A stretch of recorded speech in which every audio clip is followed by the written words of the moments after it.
Bless you, baby.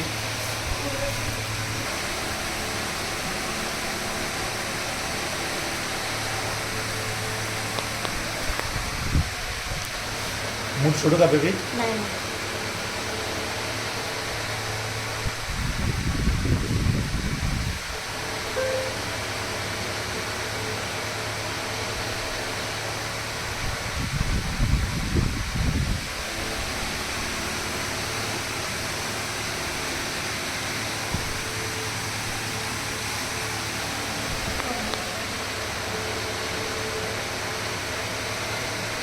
काय नाही नाही रे, यार मग जायचं म्हणजे भाला लावलेलीस. थँक्यू.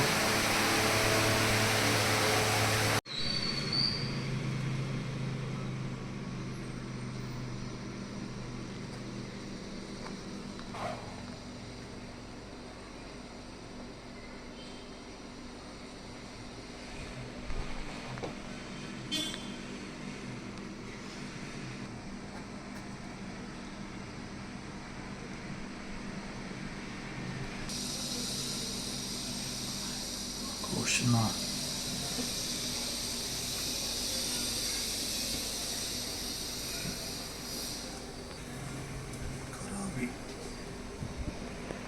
कलावे आपला बस बस बस.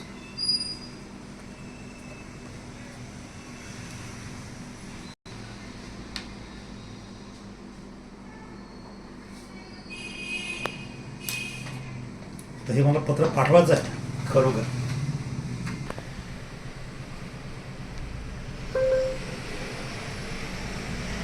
तुम्ही असं मला विचारा,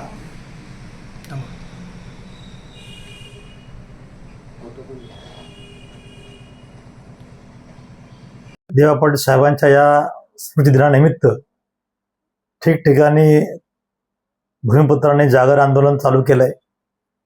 ठिकठिकाणी आरोग्य शिबिर, वैद्यकीय शिबिर अशा प्रकारचे उपक्रम चालू केलेत. परंतु ज्या नेत्याचं नाव या आंतरराष्ट्रीय विमानतळाला लागायला पाहिजे ते तुमचे आमचे सगळ्यांचे आराध्य दैवत दिवा पाटील साहेब, याच्यासाठी तुम्ही आम्ही काहीतरी करायला पाहिजे. खरं तर आमच्या रक्तावर दिवा पाटलांचाच अधिकार आहे. आम्ही जे आज प्रस्थ निर्माण केलेलं आहे तळग्रस्तांचं, कोट्यवधी रुपयाचे आम्ही मालक आहोत. जे आम्ही खातोय जगतोय त्यांच्यावर पूर्ण दिवा पाटलांचा अधिकार आहे. आणि त्या रक्ताचा भाग म्हणून आम्ही दिवा पाटील साहेबांसाठी एक रक्तातला स्वतःच्या रक्ताने आदरणीय नरेंद्र मोदी साहेबांना पत्रव्यवहार करावा असं मला वाटलं. त्याची प्रेरणा अशी झाली की रायरेश्वराच्या चरणी छत्रपती शिवरायांनी स्वराज्यासाठी रक्ताचा अभिषेक दिला होता. छत्रपती शिवराय तर खूप मोठे होते, त्यांचं अनुकरण करण्याची माझी काही तितकी लायकी नाहीये. पण काही का होईना त्यांनी राज्यापेक्षा स्वराज्यासाठी त्यांनी जर रक्ताचा अभिषेक दिला असेल तर मी माझ्या दिवांसाठी थोडंसं रक्त काढून जर पंतप्रधानांना आम्ही दिलं तर मला वाटतं पंतप्रधानाच्या मनामधली जर काय भावना चेतावली. मध्यंतरी पंतप्रधान साहेब ह्या विमानतळाला 2 वेळेला आले होते. एकदा ते भूमिपूजनाला आले होते आणि एकदा उद्घाटन करायला आले होते. दोन्ही वेळेला त्यांनी दिबांच्या नावाची उद्घोषणा न करता पत्रकारांच्या तोंडाला पाने पुसलीत. आणि आत्ता दिबांच्या नावाचं काय होईल असं सगळ्या ठिकाणी लोक संभ्रमावस्थेमध्ये आहेत. मुख्यमंत्री महोदयांना जो विषय मांडला की नवी मुंबई आंतरराष्ट्रीय विमानतळाला दिवा पाटलांचंच नाव लागेल, तर हे मुख्यमंत्री 4 वर्षे 5 वर्षे हेच बोलत आहेत. त्याचं इम्प्लिमेंटेशन कधी होणार आहे?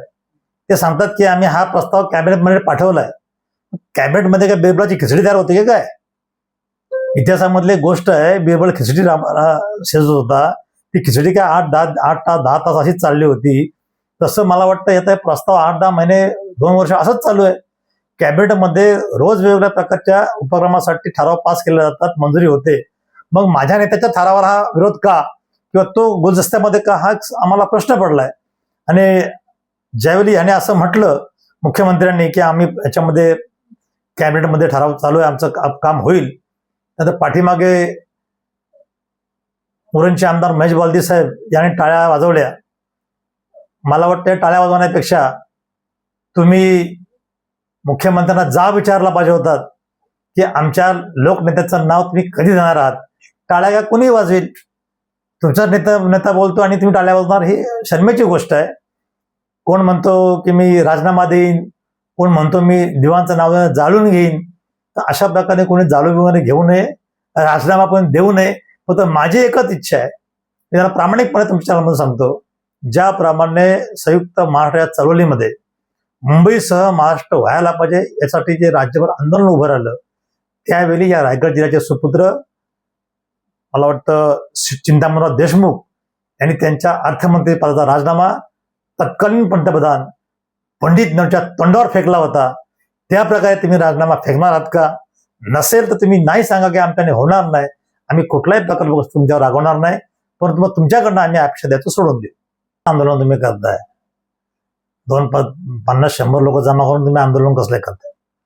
आंदोलनाची खरी रग जी आहे ती ज्यावेळी पहिलं आंदोलन आपण उभं केलं होतं देवांच्या नावासाठी, तशा प्रकारचं सर्वपक्षीय आंदोलन तुम्ही उभं करा, तुमच्या नावाने आंदोलन उभं करा. दिवाप्रेमी म्हणून राजकीय चपला बाहेर ठेवून तुमच्या पाठी आम्ही खांद्याला खांदा लावू, जर दिवांचं नाव देत असाल तर. आज स्वतःचं रक्त काढून तुम्ही ही प्रकल्पग्रस्तांच्या मनामध्ये खदखदलेली भावना आहेत. हा ज्वालामुखी सुप्त आहे, तो कधी भडकेल काय उठेल माहिती नाही, पण ज्या दिवशी भडकेल त्यावेळी इथलं विमानतळ सुद्धा खाक होईल, इतकी ताकद इथल्या स्थानिक प्रकल्पग्रस्तांमध्ये, इथल्या आगरी कोळी काडी समाजामध्ये आहे. मला वाटतं ह्या निमित्तानं आपणा चॅनलच्या माध्यमातून सर्व प्रकल्पग्रस्तांना, सर्व पक्षाच्या प्रकल्पग्रस्तांना माझी विनंती आहे की कृपया दिवाणच्या नावासाठी कुठलंही राजकारण करू नका. दिवाणचं नाव कशा प्रकारे लोकांना देता येईल यासाठी प्रयत्न करा, एवढंच मी सांगेन.